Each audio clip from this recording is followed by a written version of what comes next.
This week on Africa Weekly, we meet the Nigerian migrants repatriated from Libya as they struggle to resettle. We visit the Egyptian government's long-awaited project for a brand new desert capital. And we go to Sierra Leone, where students banned from school for being visibly pregnant are being offered alternative classes. But first, a summary of the stories that made the headlines this week. A Shabab insurgent blew himself up inside Somalia's main police academy on Thursday, killing at least 18 policemen and wounding 15 others. The bomber targeted a square where officers were gathering for an early morning parade, gaining access to the camp in the capital Mogadishu by disguising himself in a police uniform. The Al-Qaeda-affiliated Shabab group claimed responsibility. The bodies of 14 UN peacekeepers who were killed last week in the Democratic Republic of Congo have been laid to rest. UN forces paid tribute to the troops who were killed in the conflict-torn east of the country after clashes with suspected Ugandan Muslim rebels. I think it's important to underline that attacking UN peacekeepers is a war crime. The attack is the bloodiest against MONUSCO, a force that was deployed in the Democratic Republic of Congo in 1999. The race for the leadership of South Africa's ruling party comes to a close as the African National Congress selects a successor to current ANC chief, President Jacob Zuma. Deputy President Cyril Ramaphosa stands against Zuma's ex-wife and former African Union Commission chair Nkosazana Dlamini Zuma. The successful contender goes on to contest presidential elections in 2019. Around 100,000 Nigerians made homeless by Boko Haram received formal identification papers on Wednesday to help boost security and restore normality in the country's restive northeast. The United Nations High Commission for Refugees began documenting personal details of the displaced at the Dolori camp just outside the Borno state capital, Maiduguri. At least 20,000 people have been killed and more than 2.6 million displaced in the 8-year conflict. Egypt and Russia have signed a contract for the building of Egypt's first nuclear power plant. The contract to build the plant in Daba on the Mediterranean coast was signed during a live ceremony shown on state television and attended by the Russian leader Vladimir Putin and Egyptian President Abdel Fattah el-Sisi. Initial work on the project took place in the early 1980s during the regime of President Hosni Mubarak, but it later halted over disputes with local residents after the 1986 Chernobyl disaster.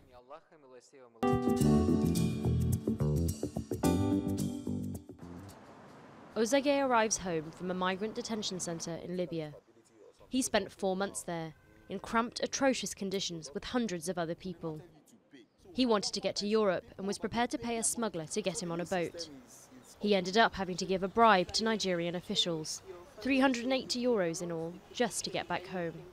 Nigerian agents there, when they keep people in detention camp, instead of processing their paper to come home, they ask them to pay the money so that they'll bail them out from the detention camp. They are government officials. They are part of the embassy that are supposed to be helping people to go home, but 80% they are looking for their own income.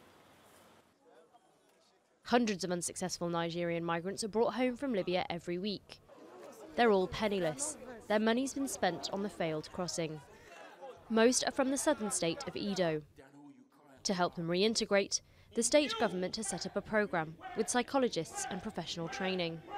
They need to begin to think differently so they can act differently. So what we just did today was what I call a mind conditioning, helping them to understand that what they are seeking out there, frankly, is in here. So what we do is really help them to discover their talent and be passionate about life and to be able to move on from the challenges they've been through. The state government wants to go further and set up a special task force to go after the cartels behind human trafficking.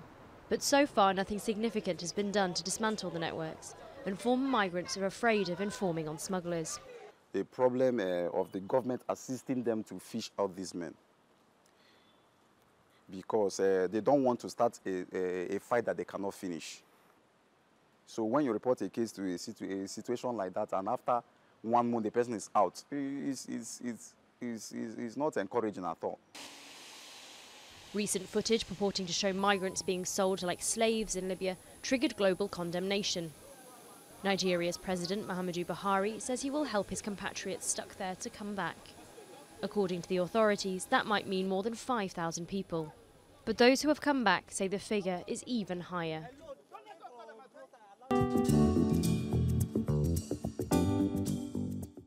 Construction is underway in the middle of the Egyptian desert, 45 kilometers from Cairo.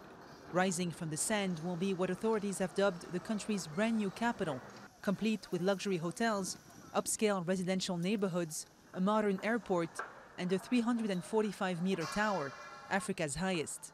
It's also expected to house the presidential palace, parliament, 32 ministries, and several embassies. We had a dream, a very urgent dream, to get out of the administrative capital and get out of Cairo. And right now we're making that dream come true. The new capital is expected to be partially operational by 2019 and will gradually accommodate more than 6 million people. Authorities say it's a solution to overcrowding in traffic-choked Cairo. But urban planners say the project resembles the other 30 or so new cities built in Egypt since the 1960s, which they deem too expensive and lacking in practical public transport. Back when Abdel Nasser was in power, the marketing for Nasser City was done the exact same way. It was promoted as a futuristic, modern satellite city which would offer job opportunities. Under President Sadat, there was Sadat City. The planning for it was magnificent, but unfortunately Sadat died and people got scared. The city bore his name, and after he passed, no one wanted to get involved anymore.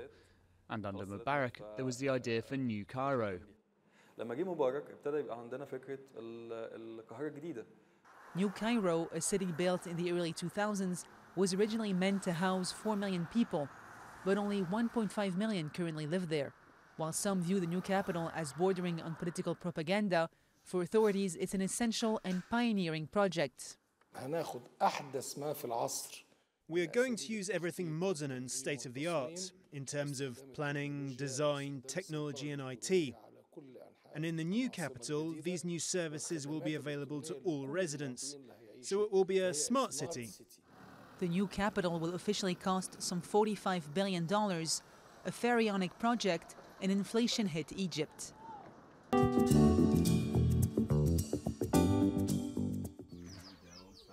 At 17 years old, Fatmata is pregnant with her second child. She had her first when she was 15. Both Fatmata and her cousin were forced to leave school when their pregnancies started to show because of a ban by the government, who consider girls like them a bad example to their peers. I wasn't happy because I could see my friends and the girls from my village going to school, but I couldn't because I was pregnant. And then I had to take care of my child. It's not what I wished, but I've got no other option. 1 in 3 women who fall pregnant in Sierra Leone are underage. Under international pressure not to stop these girls from receiving an education, last year the government set up alternative classes for them. This would allow them to continue going to school, but with a reduced curriculum and without needing to interact with their peers. The boys who get them pregnant, meanwhile, don't face the same restrictions. It's counterproductive to isolate a male teenager only because he has impregnated a female teenager. You are more or less, it's two evils, okay? They are not pregnant, the male. The female, they are, visibly. That's the difference there.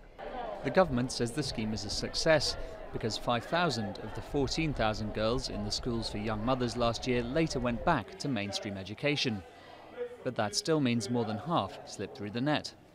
The fact that they are pregnant doesn't mean that their education ends with that. So our position, and we have made it clear to the Minister of Education, is that we want these girls to be in school and not be discriminated. But at the same time, we are working in a context where the government is not actually allowing that. UNICEF backs the alternative schools as an interim measure, but says they don't address the root causes of teenage pregnancy. Sex education is still not taught in schools, leaving NGOs to step in to provide this information. With funding for the special schools only running until next March, thousands of young girls like Fatmata may soon be left with no choice but to abandon their education completely.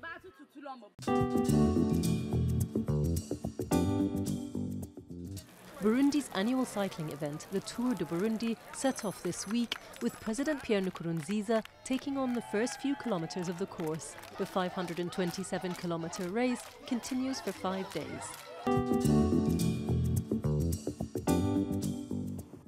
Next week, we follow a Togolese demonstrator who travels from neighbouring Benin every week to join in the protests, calling for President Faure Gnassingbe to step down. That's all from us at Africa Weekly. Until next week.